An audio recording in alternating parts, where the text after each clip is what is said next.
नमस्कार। आज हम एक कहानी का विश्लेषण करने वाले हैं। एक ऐसी कहानी जो सिर्फ एक भेड़िए और परी की नहीं है। नहीं, ये कहानी है हम सबके अंदर छिपी उस महत्वाकांक्षा की, शक्ति पाने की चाहत की और उन मुश्किल नैतिक सवालों की जिनसे हम सब जूझते हैं।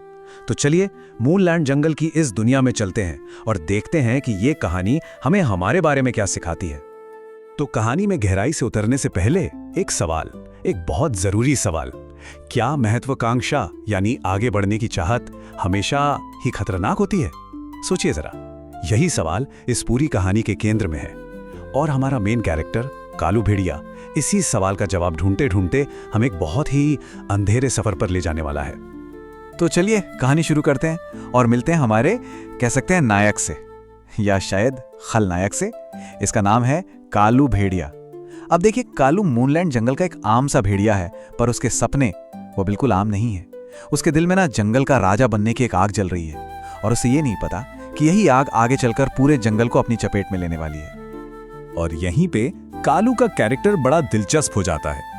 उसकी ना दो तस्वीरें हैं, एक वो जो जंगल देखता है, एक धोखेबाज, एक बुरा भेड़िया, और दूसरी वो खुद को समझता है, एक बहादुर योद्धा जिसे कभी उसका हक ही नहीं मिला। और यही जो अंदर का टकराव है ना, यही उसकी महत्वाकांक्षा को और भड़काता है। उसे लगता है कि बस सत्ता ही वो एक चीज है जिससे वो सबको अपनी असली कीमत दिखा सकता है। तो कालू जाता है बाघ राजा के पास, अपनी चुनौती रखता है और राजा क्या कहता है? वो मानता है हाँ कि कालू बहादुर है, इसमें कोई शक नहीं, लेकिन फिर वो उसे खारिज कर देता है, ये कहकर कि ये नामुमकिन है। बस राजा का यही इनकार, यही वो आखिरी तिनका था। ये कालू को उस रास्ते पर धकेल देता है जहां से वापसी नहीं है, एक ऐसा रास्ता जहां वो सत्ता पाने के लिए किसी भी हद तक जाने को तैयार है। अब अपमान से जलता हुआ कालू सोच में डूबा है और तभी उसे एक पुरानी कहानी याद आती है, एक किंवदंती, एक बहुत ही शक्तिशाली दानव के बारे में जिसे किसी और ने नहीं बल्कि खुद बाघ राजा और नीली परी ने मिलकर कैद किया था। और बस यहीं से उसके दिमाग में एक बहुत ही खतरनाक प्लान जन्म लेता है। ये लाल दानव, ये कोई मामूली कैदी नहीं है, ये तो समझिए शक्ति का एक ज्वालामुखी है जो बस फटने का इंतजार कर रहा है। और उसे आजाद करने की कीमत 10 जानवरों की बलि। अब किसी और को ये कीमत बहुत ज्यादा लगेगी, लेकिन कालू को, उसे इसमें कोई बुराई नहीं दिखती। उसे तो बस एक ही चीज नजर आती है, अपनी मंजिल तक पहुंचने का एक आसान रास्ता, एक शॉर्टकट। और फिर वो सौदा होता है, एक ऐसा सौदा जो पूरे जंगल का भविष्य हमेशा के लिए बदलने वाला था। देखिए, डील बड़ी सीधी साधी थी। दानव कालू को ऐसी शक्ति देगा जिससे उसे कोई हरा ना सके, और इस शक्ति से कालू बनेगा राजा। बदले में कालू को क्या करना है? उसे हर रोज एक जानवर की बलि देनी है, दानव का कर्ज चुकाना है, जब तक कि वो पूरी तरह आजाद ना हो जाए। सीधी सी बात है, अपनी आत्मा बेचकर सत्ता खरीदना।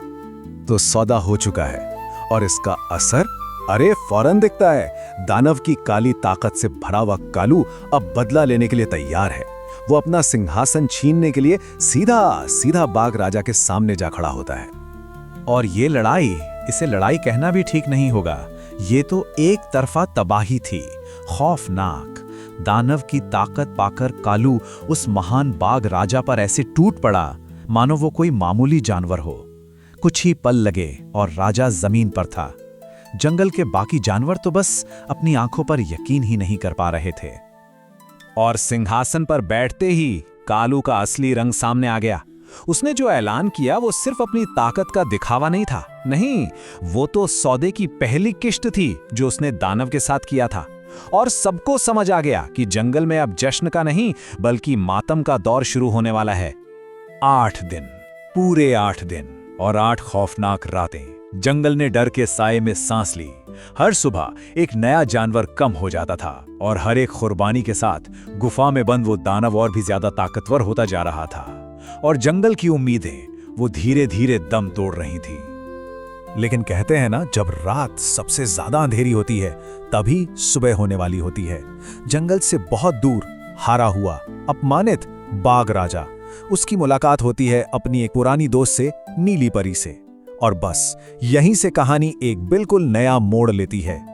जरा सोचिए, हार से शर्मिंदा बाघ राजा जंगलों में यूं ही भटक रहा था और तभी वो एक फूलों के बगीचे में नीली परी से मिलता है जैसे ही बाघ राजा अपनी हार की वो कहानी सुनाता है जिस पर यकीन करना मुश्किल था, परी के दिमाग की बत्ती जल जाती है। वो फौरन समझ जाती है कि ये किसी आम जानवर का काम हो ही नहीं सकता, इसके पीछे जरूर किसी काली ताकत का हाथ है।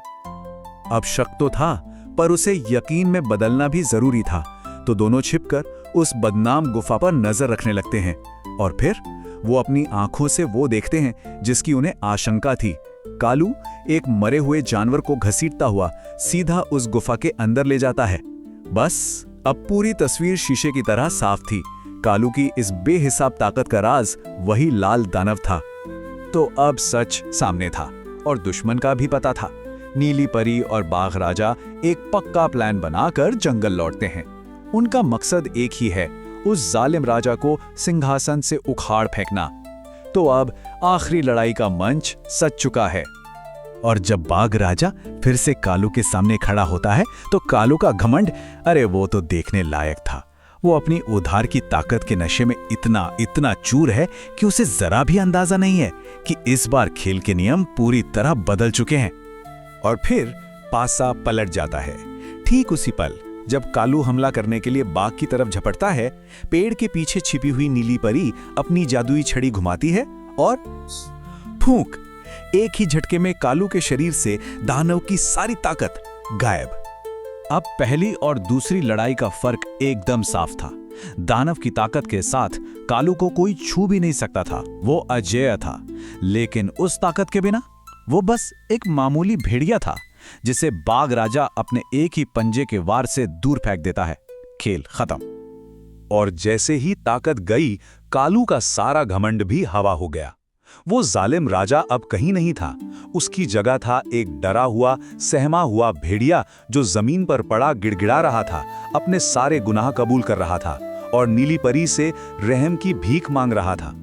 तो कहानी का ये हिस्सा तो यहाँ खत्म होता है, लेकिन इस कहानी का असली मकसद, इसका सबक वो अब शुरू होता है। सवाल ये है कि आखिर कालू की इस कहानी से हम क्या सीख सकते हैं।